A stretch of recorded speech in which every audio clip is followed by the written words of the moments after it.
The relevance, this is such an important aspect, is how can you tie that back to what you're doing or the point that you want to make or how you help people.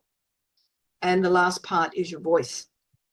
And as a speaker trainer, that's such an important part, to be able to deliver it in an authentic way, but deliver it without, you know, every second word being an or not knowing how to put the right tone to it.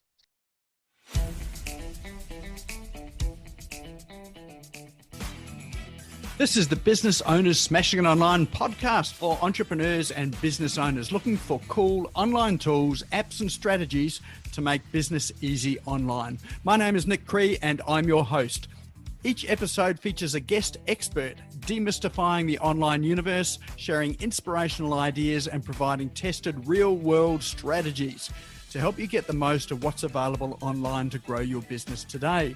Don't be a slave to your business, get your business working for you. Subscribe now and get some great content and ideas for you and your business today.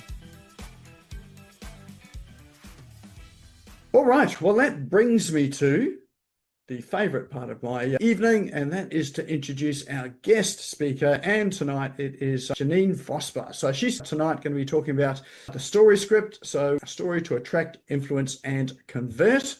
And for those of you that don't know Janeen, she's been on the show before, I think a couple of times. And she's back because she's really good at what she does. And I really like what she does. So she has got a business which is Speech Perfect. You'll find her on Facebook, on LinkedIn, and social media sites. She's a social media strategist. She helps people to craft their public speaking and to tell stories as well too, which is why she's here tonight. So let's put your hands together and give a warm welcome to Janeen Vosper. Thank you so much, Nick. It's great seeing so many familiar faces on here. It's awesome. There's a few I haven't seen for a while. So hi, everybody. I'm going to share my screen and then I will continue speaking. Nick, what time do you want me to wrap up? Just so that I've got everything clear. Oh, about sort of 20 past. Okay. All good.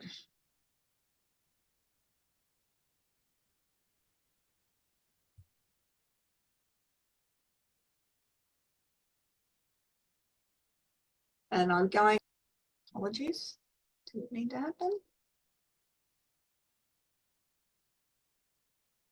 And I'm going to move the chat and everything on my other screen. So if you find me looking sideways for any reason, it's because I'm looking at the chat and I'm looking at all the gorgeous faces for everybody. So it's nice to see faces rather than black screens as well. Part of what I've been doing for the last 40 years in business is collecting stories. I had lunch today with somebody that has got an amazing story named Stephen Dale. If anyone's ever heard him speak, Stephen fell off a cliff when he was 21. The paramedics worked about 45 minutes on him to bring him back to life. And they did so and spent the next 10 years rehabilitating himself from major brain and back injury. Amazing story. And I won't tell his story now. But it reminded me the power of stories. But when people start talking about stories, they're often thinking that they have to have a story like Stephen's. But we've got stories every single day. There's moments in our days that we can pull stories from. So I'm going to be looking at a few different aspects of storytelling tonight. I don't want you to be put off by not having the big story. Stephen's got about 7 big stories, and they're fascinating to listen to, but we've all got a story within us. And I really want to be able to show you how you can put that story together and share that story tonight. What I also love is some interaction as well. And if there's anything that you're going to ask, that you want to ask some questions along the way, please pop it in the chat and I'll keep an eye on it and I will answer it as I go. It is why stories? And as Nick said, I've been doing a lot of social media or marketing over the years, and my background is 30 years coaching high-performing sales teams. And what I've discovered all the way through that, and you've probably realized it, many people yourself, is when you look and sound like everyone else, clients don't know why you are the right choice. And that's what makes the difference with story. is that you can stand out because your story is individual. Now, I've interviewed Aldwyn on my podcast, and Aldwyn's got incredible stories from her childhood. And that's where a lot of our stories begin, and it influences what we're doing now. When people start talking about their why, they'll often start talking about what I'm passionate about. But what your story does, it demonstrates your why and your passion without having to use that terminology. You can talk about what you do rather than saying, I'm passionate. And that is more connecting with people. But we want to be able to stand out. There's a hidden cost for blending in. It's quite a few of them. Weaker brand recognition. So I do a lot of support for people with their personal branding, individual branding, because you want people to remember you, and people will remember your story, but they may forget you, but I know that person, she had a great story. A price pressure. This is something in sales that I have found over the years. It's really important that the story behind the product or the service that you offer, you don't want it to come down to a price comparison, and the story will make a difference, because that story is what builds connection with people. A missed emotional connection, being able to tell a story that is connecting, but people can feel it themselves. And I don't know about you, but who else has found this in 2025 is people want to buy from people. They actually really want to connect with people, don't they? So that's such an important aspect, is that emotional connection. You will have slower business growth because you're just not memorable. And that's what we want to be, memorable for all the right reasons. Actually, I'm going to be telling stories throughout this, little anecdotes. You want to keep a list of how many I tell, and that we'll see what happens at the end with that. And I remember somebody told me they were at a wedding, and the father of the daughter gave his speech. Now, he brought his two daughters up. He was a sole parent. And as he's giving his speech, he started talking about when the girls first got their periods. Now, that's probably not the best place to be doing it. So all your stories need to be memorable for the right reasons, not the wrong reasons, okay? Limited trust and authority. Your story will make you the expert. Again, your story is your why. Decreased team engagement. If you're working with your team, then they really want to be able to believe in you as well. And that's where that story is so strong. You want your team to be able to repeat your story as well as their own stories, or the business story. You want them to be engaged in it. Overlooked partnerships. Again, all of this is, a lot of it's coming through because people just don't know you. And stalled influence. You struggle to lead conversations. You want to be the standout person in your industry. You want to be seen as the authority. Talking about industries. Now, I went on to LinkedIn and I thought, well, I'll just search for something. Let's search for an accountant. Now, I found thousands of them. There's nothing here that separates one accountant from the other than maybe one's senior, one's junior, and one's a bookkeeper. You agree with me? Pop a yes or hi or something, or ask me questions about this as we go along. I really love the interaction. But you see what I mean, don't you? There's nothing here that separates one accountant from the next. Whereas if you've got some story, and I'm going to give you some examples of some of the others that have got just in their headline, it changes it up with a story. And that's just one platform that you can use in 220 characters, your story.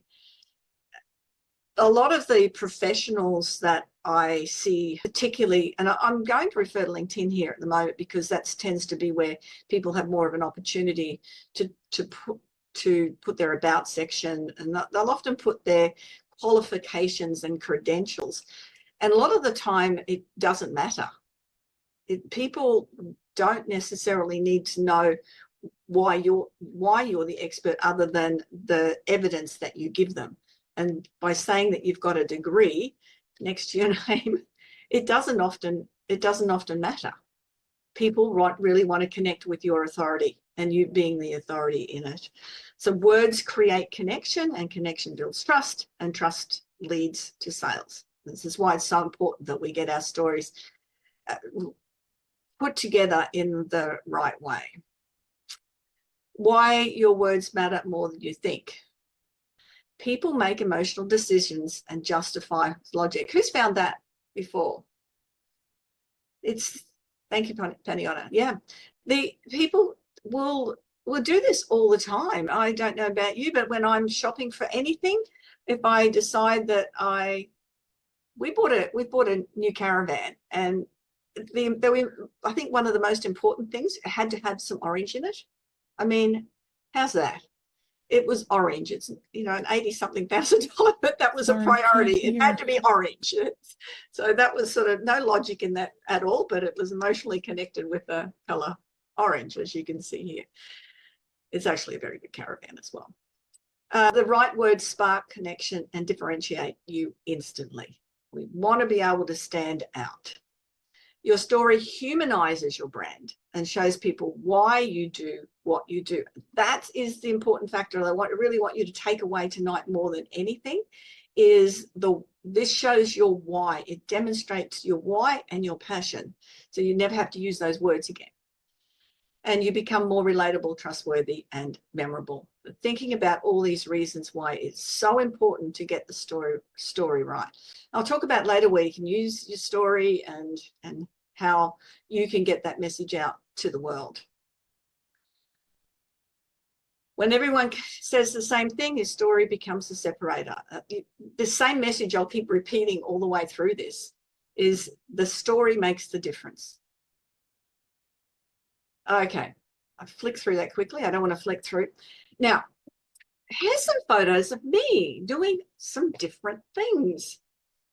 And I haven't really thought about this for a while. I pulled it up and put it into the slide deck. But if someone wanted to throw me one of these and I'll tell a story about it, or use all the time, too much current emotion. Yeah, I agree with you, Peter, there. Any particular one? The Christmas. one with you in a racing car. The racing car one. I knew someone had picked the Christmas one. Yeah, look at the Santa. Okay. I'll go back a little bit. I run a retreat, a branding retreat with a couple of other lovely ladies. And this year, I help people pull their story together and then help them create it.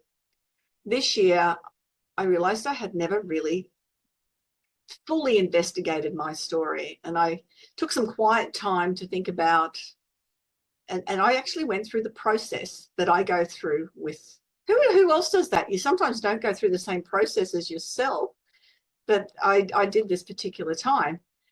And it reminded me that when I was 12 years old in grade 7, now we're talking the 70s, it's a very different world in the 70s than it is now. I had an absolute bully of a teacher. He was a horrible man. He had 4 daughters, and there was some rumblings and stories in the neighborhood about that, but wasn't what I knew as a 12-year-old. I just knew he was a bully, and he allowed the boys in the class to bully the girls and hurt them, to hit them. It put up with it for months, because 12-year-old in the 70s, you do not talk back to teachers, and they are a level of authority. And one day I had just absolutely had enough, and I refused. I stood up. He told me to sit down. I stayed standing, and I said to him, I refuse to be in this classroom with a bully. And I walked to the vice principal's office, and I sat there until he could see me. And then I told him exactly the same thing. I refused to be in the classroom with a bully. A couple of weeks later, that teacher was no longer at the school. Again, there possibly was other stories going on. But what I realized, me thinking back to this story, is I found my voice. And what I've been doing for the last 40 years is helping people find theirs. There's moments to it. So part of this story, the Christmas one, I've always been that rat bag, that outrageous person that will always do anything.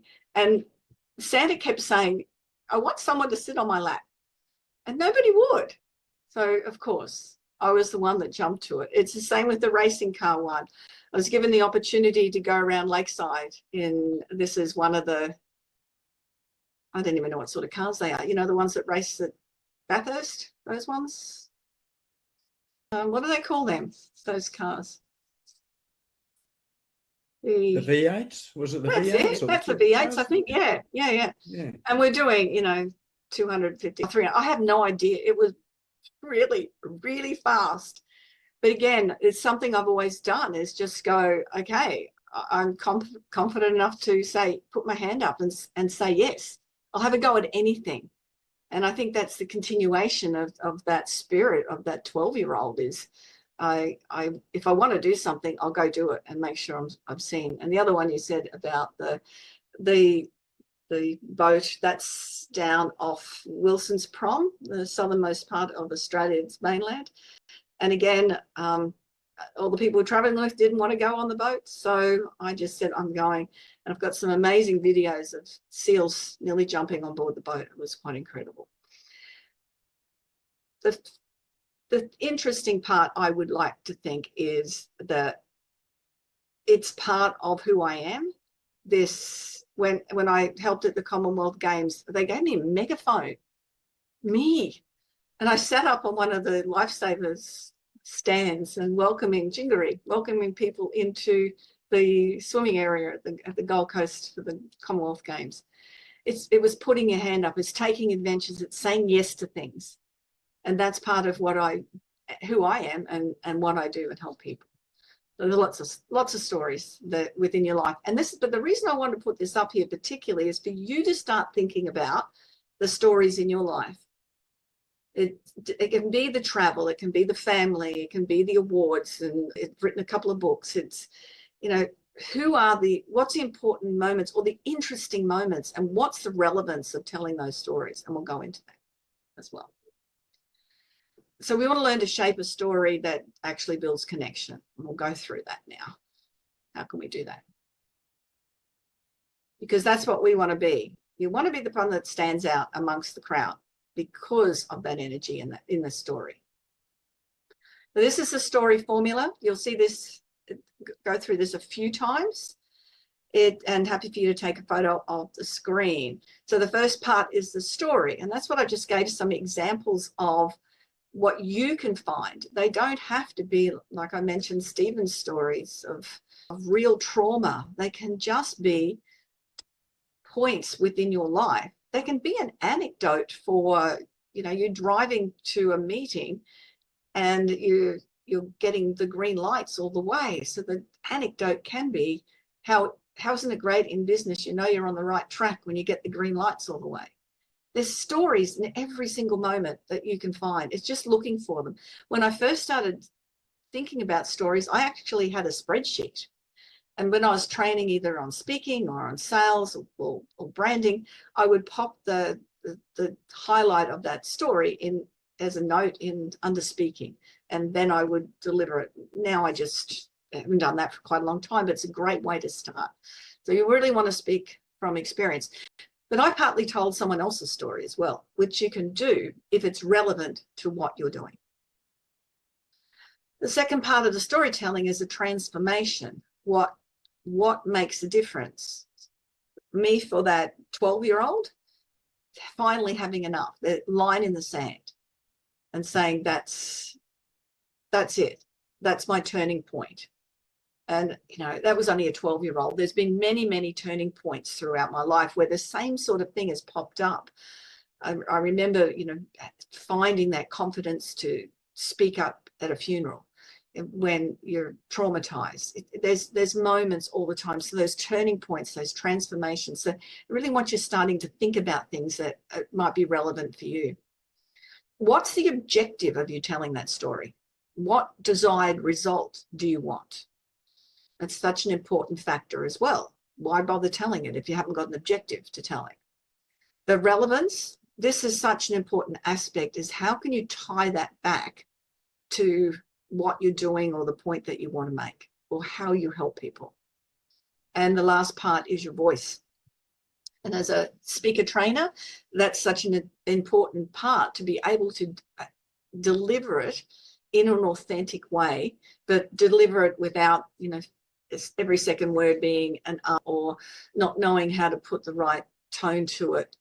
You want to be able to tell the story, because if it's your story, it's got to come from the heart, and it wants to be delivered in a way that people will connect with it. And that's where the authenticity comes in, is to how it's delivered. I popped this photo up, so we'll work through those 5 points. I popped this photo up. This is a flower farm. One of my clients, and he's got a little bit more of his story coming up, is he had a flower farm in what was Rhodesia. It's Zimbabwe now, and there was a lot of turmoil at the time, and his farm was taken over and his family's lives were threatened, and they moved to Australia. Now, when we worked together, he just ran like dot points down with those points, and I just found that absolutely fascinating and changed him around to make him relevant to the story he's going to tell. But that was his story, and he didn't realize the connection with what he does now, but also didn't realize the power in that story, because there was a lot of connection with, he helps people with their finances now, and he went from success to zero to a new country to success again, and helping other people. So there was connection in that. But figuring out what your story is. So leap in the net will appear. A lot of people are concerned about, is this story going to be interesting enough? Is it relevant? Which is, you need to focus on that. But just start telling stories. If you're not a storyteller, I was working with a client the other day, and everything, he had to do a speaking gig, and every answer he gave me was in one word. And I said, do you do that all the time? And he said, yep. I said, is there any way that you might think you can speak in more words? Probably. It was all one-word answers. And so I gave him homework to do the first week. He was not allowed to answer anything in less than 5 words.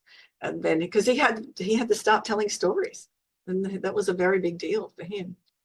I collect stories from a variety of sources, as I've already talked about.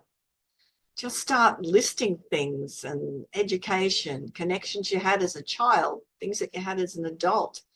And often you'll find not every bookkeeper is started off as a child playing with, what do we used to play with?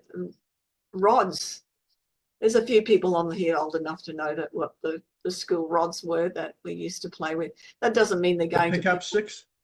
No, they were actually coloured rods, Nick. There's a few people on there that will remember the coloured rods, I'm sure. Anyone remember the coloured rods? Yeah, Melinda. Yeah. That doesn't mean you necessarily, that's why you became a bookkeeper, but there'll be more to it. It'll be, there'll be something. You'll be always the kid that was trying to think about ideas to raise money or whatever it was. And then we're going to learn the characteristics of a good story. I remember coloured cubes. Yeah, that's how, I think they brought them back now, the kids doing maths. So, there was little tiny white ones that were 1, and then there were big orange ones, I think that were 10, and everything in between, different lengths. So we learned to add up to 10, and percentages, I think that's what they were for. And observe how professional presenters use stories. There is a British comedian, Michael McIntyre. Has anyone heard of him and they listen to him? Brilliant, isn't he? Absolutely brilliant. And he tells incredible stories. And so don't just listen to his stories, which are hilarious. Listen and pay attention to the way he tells the stories. That's such an important factor as well.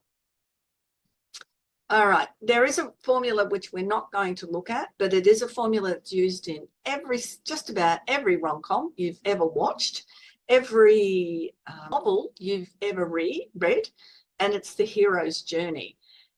One of the examples I give when I'm doing the full workshops with this is talking about Sylvester Stallone in Rocky, and it actually is the hero's story. And it starts off ordinary world, a call to adventure, which Rocky was to have the fight, refusal to the call. You'll see this you'll, once you read this formula through, you'll go, this is it.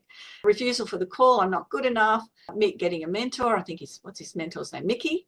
Then, you know, he said, I'll train you to fight. Crossing that first threshold. Same for script writing. Yeah, absolutely. Yeah, it is paniotic. It's the same with the films as well. Crossing the threshold, you test and allies and enemies, who's there to support you, and other people are trying to pull you down. Approach the innermost caves. So it's really got to go back into yourself to figure out why you would be just continuing on. Imagine Rocky, you know, that's sort of, why am I doing this? And there's a huge ordeal. He had to get fit again. He was unfit. There was this whole mental thing about not being good enough. And the reward is that running up the stairs. I think that's one of the most iconic things in any movie, isn't it? When he's running up those stairs, and the music that went with it was just brilliant.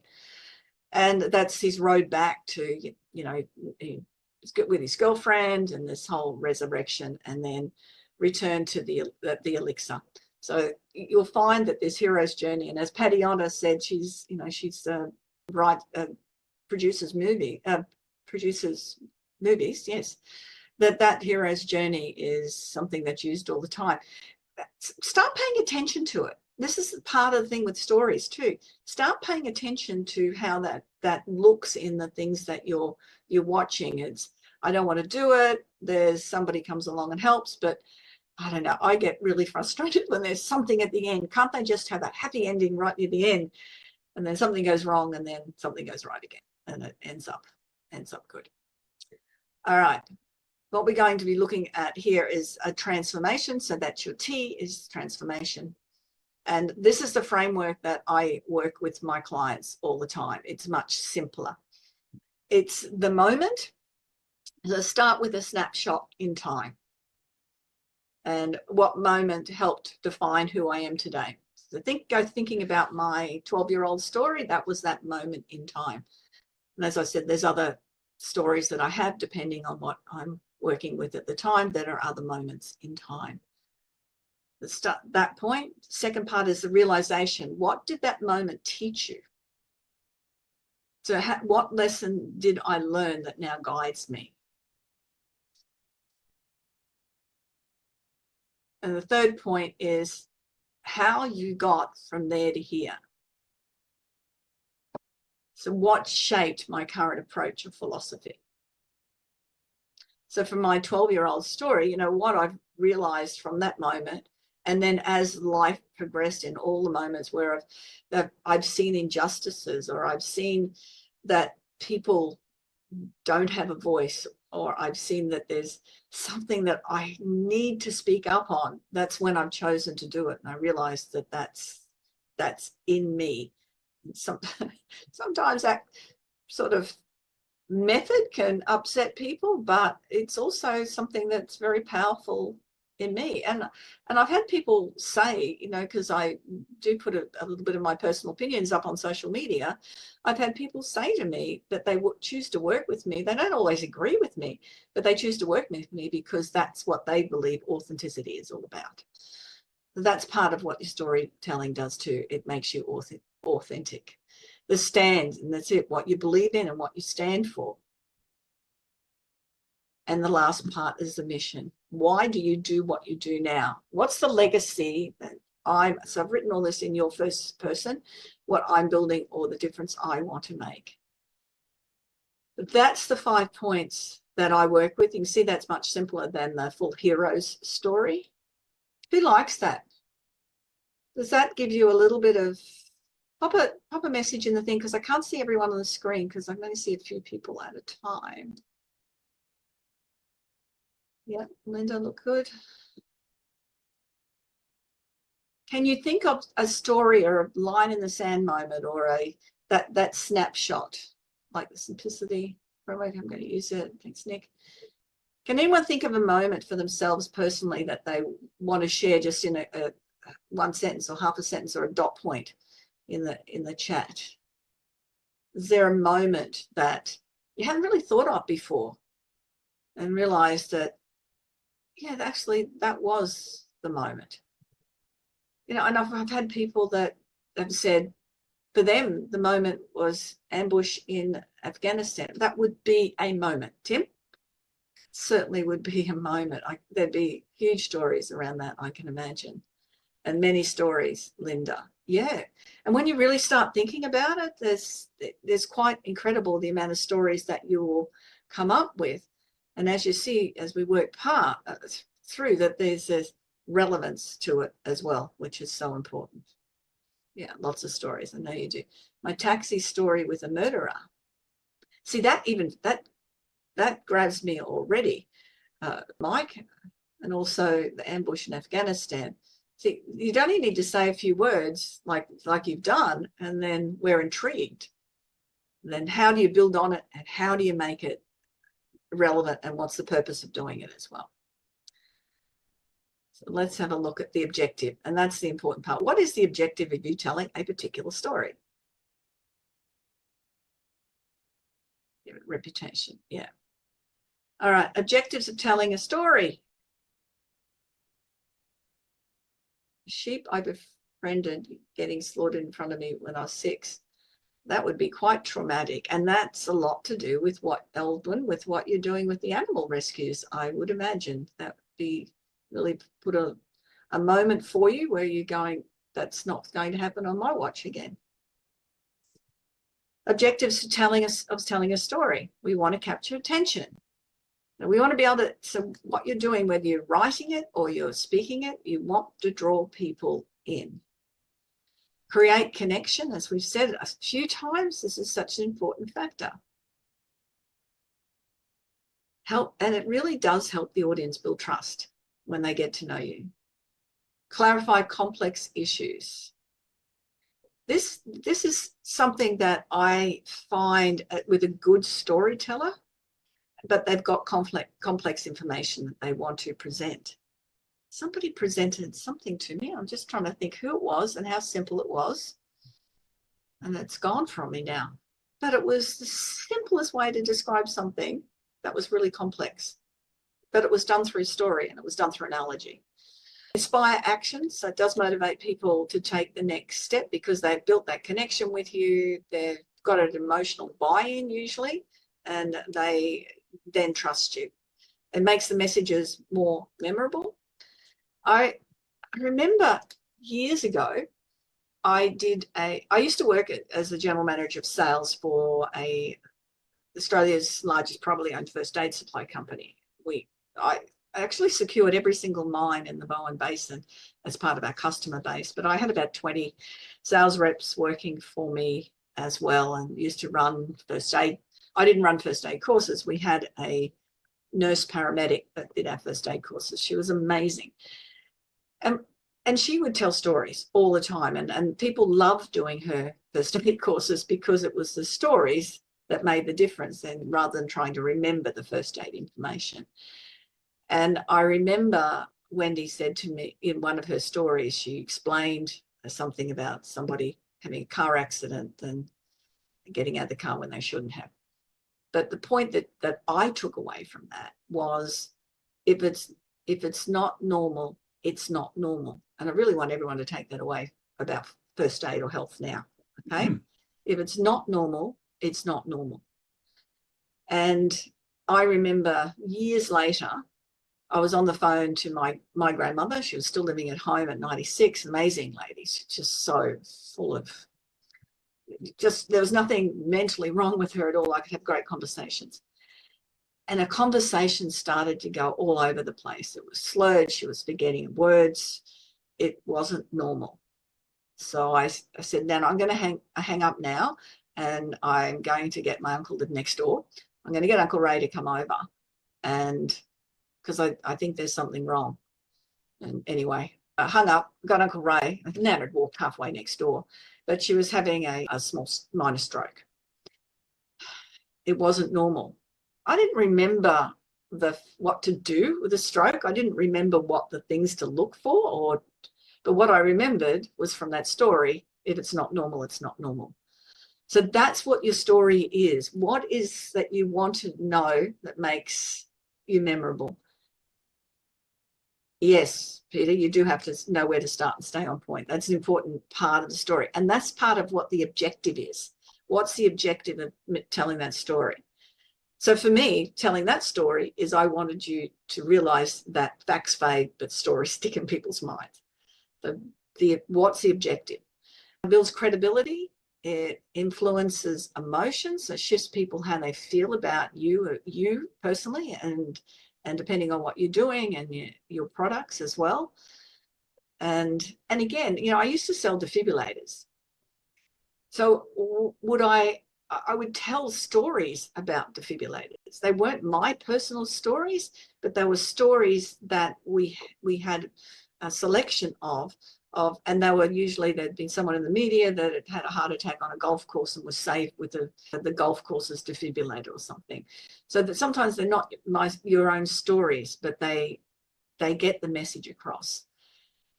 Again, right from the beginning, we said this differentiates you. It drives decisions, and people will actually take action, and it reinforces the value and your business and what you stand for.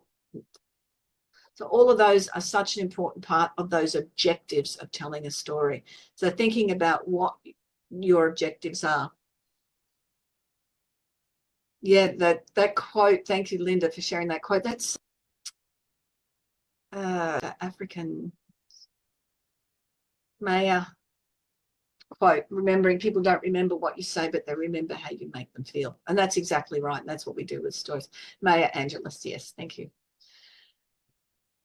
All right, the relevance of telling a story, which is a bit different than the objective. Okay, these are a couple of bits of stories from people. Now, I worked with 4 partners in an accounting firm, and they all got, we did pulled apart 1,000-word story, 300-word story, their about section for their LinkedIn, the headline for LinkedIn, the little bit that went underneath their picture on their website. They had an Indian team working with them as well, and so we did that. We met all these stories, and this is one of Dan's, but there has to be the relevance to it. So he drives 2F category racing cars, and that's a big part of his life. But what's the relevance for him? Now, this is only a tiny section of his 1,000-word story, but what's the relevance of him driving cars and being an accountant? And why would you choose him? And that's what that last sentence is. The focus, discipline, and clarity it takes to race at speed mirrors his approach to business leadership. So I haven't said he's a great leader. And it's the strength, licensing, and working parts of a team or business, how they fit together. So this is all relevant. It makes his racing car component of his story relevant. And that's what we want to be able to do. There'll be things that make you unique. So this made Dan's unique from his other 3 partners. And they all had quite unique stories as well. But it's that, and it's then how to word it so it builds that relevance with what you're doing. Okay? That's what we want. And this is, again, this is the gentleman who, again, he was an accountant. He was the one that had the flower farm. So this is part of his story, and he knows when to stand firm both morally and strategically. He's guided by values born from adversity. So this is the gentleman that was kicked off his farm in Africa. These days Cecil doesn't have to work, but he chooses to, especially with those ready to start again, just like he did. He believes everyone deserves a second shot, and more importantly, a strategy for that second shot. So you can see he helps people with their financial planning, all of the finance parts of the business. And then he said, I love cricket. So then we got the relevance of having cricket. And yes, when he's not in a strategy session, he's likely watching the cricket.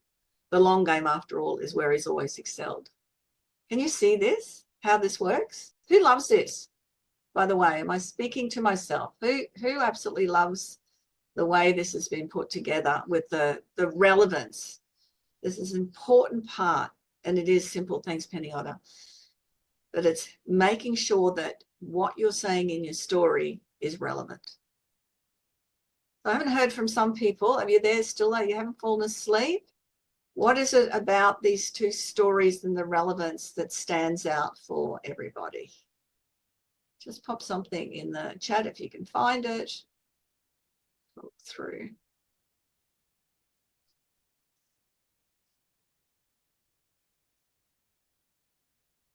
Connections, everyone's asleep. If I put you all to sleep, I'd like to think so.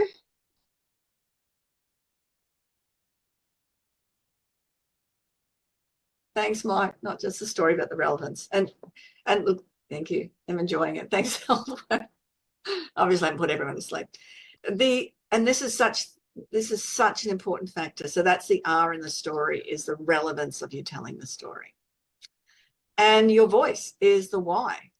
And as a speaker trainer, this is such an important factor on how you deliver your story. But it's not necessarily here in a webinar or standing on stage with your voice, which I'm going to be talking about now, but it's also the voice presence when you're writing anything. So who are you coming in as a brand that is your voice? But we're going to talk about now components of voice delivery that I really want you to, and the best way to decide whether you're doing a good job of it is to record yourself. That's the simplest way to video yourself and see how you're going with it. I'm part of a few not-for-profit groups that work with speakers. So if anyone wants to know about any of those, they're in Brisbane, Gold Coast, and Sydney, and Melbourne, and Hobart. So let me know, and they're a great way to practice, get an opportunity to practice on a regular basis.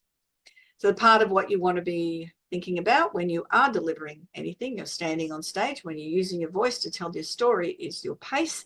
If something is really exciting, we really want to make sure that people have this component, they want to understand that, and they get excited with you, then we need to speed it up. If we want to make sure that we deliver something that is important and we want something to be particularly memorable, this is the takeaway. We slow it down. We've got to have some variety in the pace. Variety in the pitch. The pitch is whether it's higher tone. Ladies tend to be higher tone. Men tend to be a lower tone. We're all basically around in the middle, just having some variety in that, taking up higher as the pace goes faster, bringing it down lower as it goes slower, but just the variety. I know I've worked with some people who have had confidence and good speakers, but not enough variety, light and shade in their pitch. So we've had them reading children's books as if they were reading to 3-year-olds. So if you know that's something you need to practice, anytime you're presenting, practice is the key. Pause is definitely the most powerful component you can use when you're speaking. There's a whole lot of reasons. I would do a whole lot of our workshop on pause, but it's important to remember, take a breath, allow people to catch up with you. Yes, they do often speak nervous, or they give you one-word answers, Stephen. That's another thing people do when they're nervous as well. Projection, if you have the opportunity to speak anywhere and somebody says, would you like a microphone? Your answer is yes, absolutely. You never, if there's a microphone there, you just always use it. We do not need to project your voice. I taught aerobics for 10 years, and it was at the side of a 50-meter pool outside and delivering an aqua aerobics class with the noise of the water. And I had to learn how to project, not shout. But the best thing they ever got eventually was a microphone, so I didn't have to do that either. The tone of the voice, is this something that's got emotion behind it? Is something that's happy? Ensuring that the tone and the tone matches what you're telling in the story. Diction, I work with quite a few people who English isn't first language. So their diction, pronunciation, and enunciation, it's important to get that clear, particularly if English is not your first language. And body language, so it's all got to match. Everything that you're delivering has got to match, so that the expression on your face, the way you stand, the way you are delivering with different gestures, it all matches your delivery to match your story. Any questions about that section at all? Silence does the heavy lifting. It certainly does, Tim. Pause is my favorite thing to do when I'm speaking.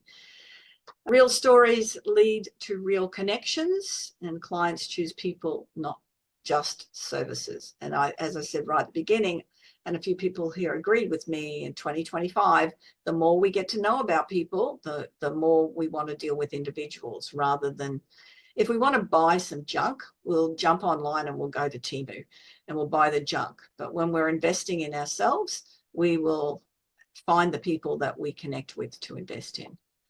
So your story is not just in one spot. You can use it everywhere that your brand shows up. So being able to condense that story as well, so it's not just 1,000 words or 300 words, as I said, for a LinkedIn headline, 220 characters to be able to get that message across, then you want to be able to use that story and versions of it everywhere, and ensuring that people really do get to connect with you because of that story. Like, don't just save it up for one place. Absolutely use it everywhere that you're doing any marketing whatsoever. And places, your about page on your website is a place that you can use your story. So it's a story with your qualifications and credentials and everything, without being a resume. Nobody needs to read a resume. Even the about section here, or the about section on your LinkedIn profile, and that's written to a very different formula than the one on your website. That it's got to engage people straight away. They're not going to read any further. And the LinkedIn headline and about section, the same deal. They've got to engage immediately, and there's particular formulas to do that.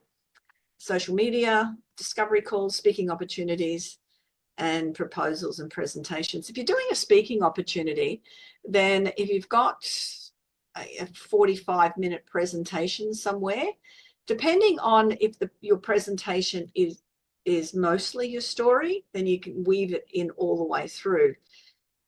But it's really good to sort of stick to about a 10-minute component of a 45-minute, and a 3 to 5 minute of a 20-minute about the story, but continually weave it through, or weaving through anecdotes throughout. First person story versus third person. Great question, Vlad.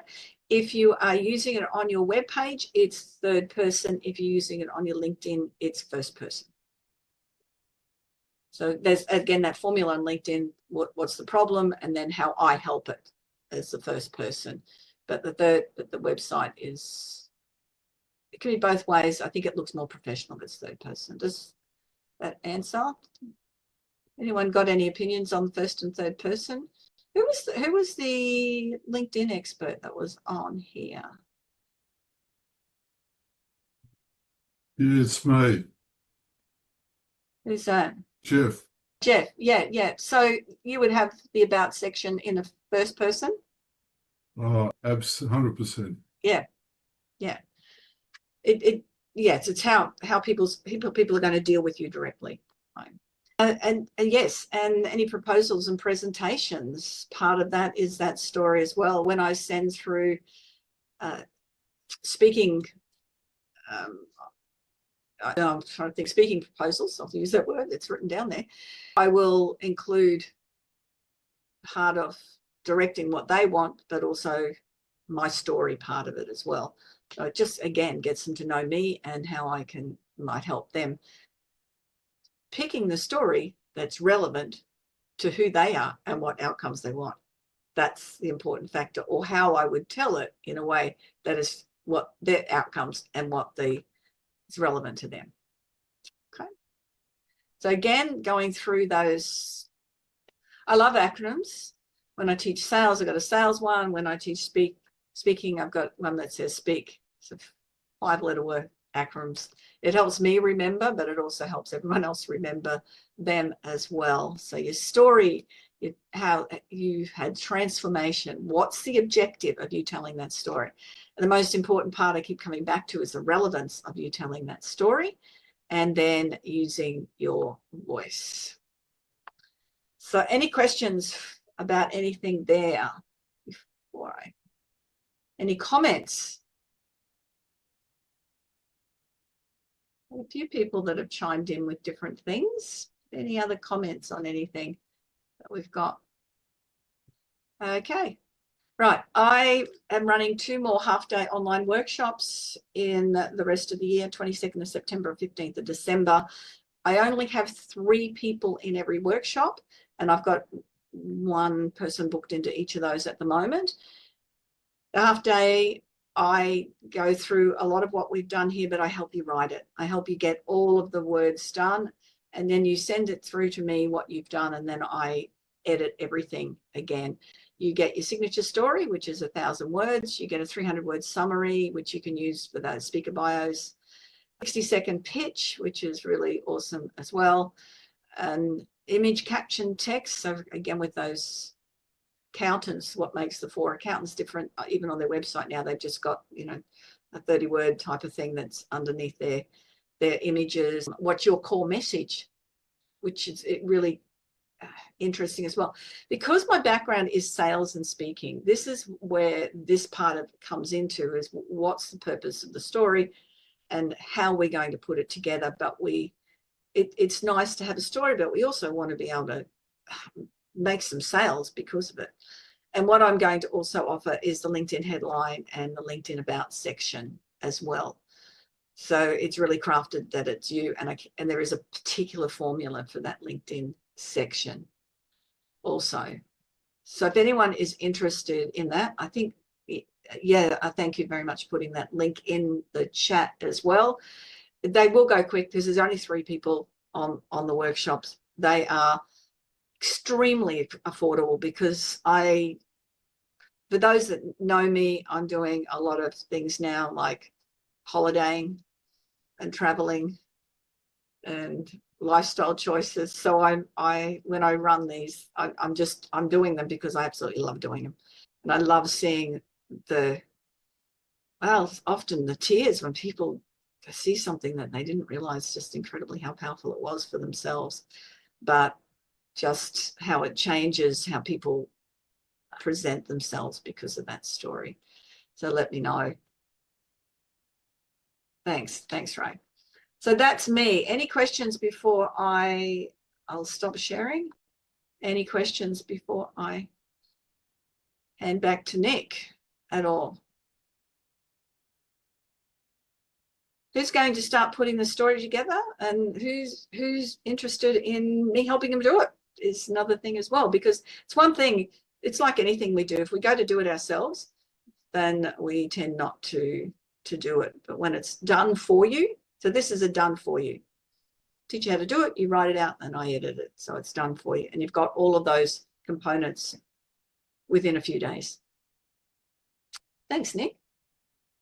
Awesome. I love those frameworks. I've probably seen some of those before. Some of them I don't think I have. So they're great for crafting the story. I've got lots of stories to tell, and I can sort of tell lots of stories that have got no point at all. So I bring it around to actually having some sort of purpose. I think it makes all the difference.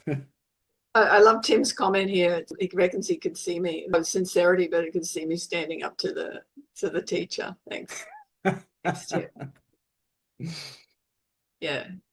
It's If I could speak to that, Janeen, what I possibly didn't construe as well as I'd like to is that, was it 7 years old that you were, or was it 13? I was 12. I was in grade 7. Okay, yeah. So I'm just saying that 12-year-old version of you would be very proud of what she grew into. Thank you. No, thank you. Thank you. Yeah. 70s.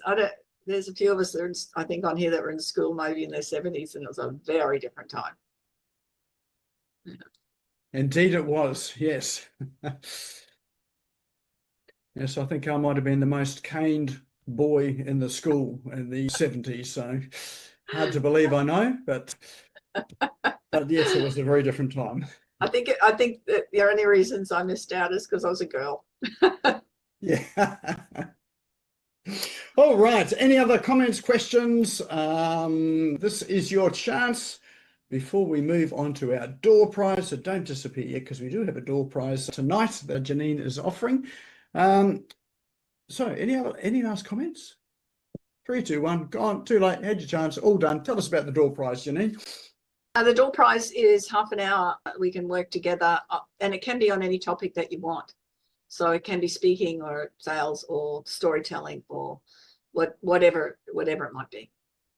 So tapping into any of your talents that you can help people with. Yeah, so it's not just a strategy call. It's actually tell me what you want and let's work together and give some ideas in that 30 minutes.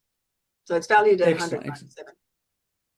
Fabulous, excellent. And I know anyone's worked with Janeen absolutely raves about it, so well worth it. All right, let's bring up our wheel of names, see who our lucky winner is tonight. Don't leave now, because you have to be in the room to win this. If you do leave, we just go and redraw it, and until we find someone in the room. So everybody's name is in the wheel. So let's give it a spin, see who our lucky winner is tonight. Well, and there it is. And hear it spinning. And where is it? Sam. Sam, are you in the room? Sam, I am. It's just having a look through the... I think Sam has disappeared. Well, there we go. So Sam is gone. So anyone that knows Sam, let him know. And let's spin the wheel again and see who our second chance winner is. And there it is, spinning around, getting close, and it lands on Jeff Gordon. Jeff, are you still here? He was. Oh, no, he's still here. There he is. There he is. Yeah, I'm still here. Fabulous. Well, you are our lucky winner tonight. So definitely a good connection there with Janeen, and particularly with what you're doing as well too. So we will introduce you by email tomorrow, and then you can organise to connect up together. Thanks, Steve. Thanks, John. Well done. All right. Well, that is our show for tonight. Now's probably a good time to save the chat. So the chat has got the cool online tools in. It's got people's LinkedIn profiles, connections, whatever you're doing there. So if you do want to follow up with people or connect on any of the social media platforms they've given you, feel free to go and connect, because after all, that's sort of what this is about. We live in an AI world, but let's keep it human, where we do connect with each other and have real conversations and develop stories. And I can tell you that the stories that come out of people's mouths are much more compelling than those that come out of ChatGPT. If you do want to watch this again, it will be up on the Smashco YouTube channel tomorrow afternoon. If there's someone else that you think might benefit from it, you grab the link, send them to the channel, and they can check it out there as well too. If you're not a subscriber of the channel, now's a good time to head over there and do it. The link is in the chat. And if you do subscribe and hit that little bell when you subscribe, then you'll get a notification as soon as this episode is uploaded. And of course, we've got about 8 years worth of episodes in there too. So there's a real sort of grab bag of whatever topic that you are interested and excited about as well too. So that is our show tonight. Thanks, Janeen. That was You're most welcome. I was going to say, Nick, and I have got a podcast. It's called We Are Women, and I interview women from all around the world, have done for nearly the last 10 years, and have incredible, amazing women with stories to tell. It's not just for women. The learnings and the stories are really relevant for everybody. So it's called We Are Women, and I encourage everyone to have a look at it. Fantastic. I'll put that into chat as well. I don't suppose you got a link to it. You can find it. It's on. It's on every Spotify. every YouTube channel. There's a few We Are Women. Just finding the one that's got my name on it as well, and also fantastic. Excellent. And Melinda highly recommends it as well too. So excellent. Fabulous. All right. Well, that is our show for tonight. Thanks, Janeen, for coming along and inspiring us once again. Thanks for those frameworks. Thanks, everyone, for coming along tonight. And go and enjoy your evening. And we'll see you here again next week. Have a good night. Thanks for the opportunity. Thanks, everyone. Bye-bye. Thank you for tuning in and listening to the Business Owners Smashing It Online podcast. You can also find me on social media and online. Just search for Business Owners Smashing It Online and Nick Cree, spelled Nikkree, all one word. If you like this and want to hear more, subscribe now. Until next time, don't be a slave to your business. Get your business working for you.